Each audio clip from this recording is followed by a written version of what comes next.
Hello friends, అందరికీ నమస్కారం. Telugu life story వింటున్న ప్రతి ఒక్కరికి థ్యాంక్ యూ సో మచ్. అలాగే విశ్వానికి కృతజ్ఞతలు. ఒక్కసారి మీ గతాన్ని తిరిగి మాసినప్పుడు మీరేమి సాధించలేదు అన్నది స్పష్టం అవుతుంది.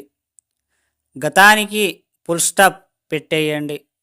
ఇక నుండి నీ జీవితమంతా నూతనంగా, ఆహ్లాదకరంగా, ఆనందంగా తయారు చేసుకోండి. మీ యొక్క సంతోషకరమైన జీవితానికి ఉల్లాసమైన శోభగూల దిద్దండి. మీకు మాత్రమే సొంతం. మీ జీవితం మీ చేతుల్లోనే ఉంది. కుమ్మరి మట్టి ముద్దును తీసుకొని ఏదైనా ఆకారాన్ని మలిచినట్టు మీరు ఎలాగైనా మీ జీవితానికి కొత్త రూపం ఇవ్వడం అనేది మర్చిపోవద్దు. Yes, you are the creator. ఏదైనా సృష్టించుకునే శక్తి మీలో దాగి ఉంది. దాన్ని ముందుగా బయటకు తీయండి.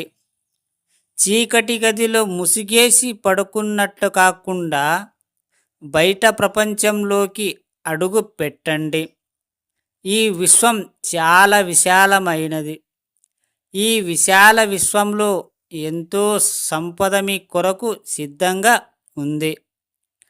దాన్ని సంపూర్ణంగా అనుభవించడానికి సిద్ధం కాండి.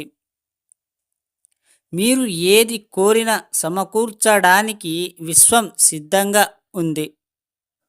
ముందుగా మీలోని బీడియాన్ని తీసివేయండి. స్వేచ్ఛగా, ఆనందంగా అన్నీ పొందండి, అనుభవించండి. Yes, you are the rich. మీరు ఐశ్వర్యవంతులు అన్న సంగతి మర్చిపోవద్దు. మీరే మీ జీవితానికి సృష్టికర్త. మీ తలరాతను మీరే రాసుకోవాలి. దేవుడు రాయడు. ఎందుకంటే దేవునికి చాలా పనులున్నాయి కాబట్టి మన తలరాతని మనమే రాసుకోవాలి.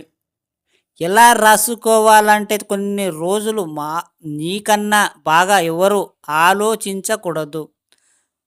ఎప్పుడైతే నువ్వు ఒక విశ్వంతో నమ్మకం పెట్టుకొని, మీ మీద మీరు నమ్మకం పెట్టుకొని ఒక పని, ఏదో ఒక కోరిక కోరుకున్నప్పుడు దాని వెనకాల పరిగెట్టండి. ఎందుకంటే అప్పుడు పరిగెత్తినప్పుడే మనకు అర్థమవుతుంది ఇది ఎంతవరకు నిజమా కాదా అని.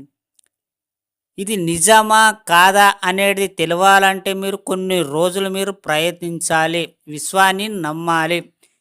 ఈ సమయంలోపు మీ కోరికను అయినట్టు రాయండి. ఆ సమయంలోపు మీ కోరిక అయినట్లయితే ఇది నిజం అనుకోండి, కాకపోతే వదిలేయండి. ఏమైనా సరే, కాకపోతే ఇంకొక దాంట్లో వెళ్ళిపోండి, కానీ మీరు నెగటివ్గా వినకండి. అర్థమైందా ఫ్రెండ్స్? ఈ స్టోరీ విన్న ప్రతి ఒక్కరికి థ్యాంక్ యూ సో మచ్. అలాగే విశ్వానికి కృతజ్ఞతలు.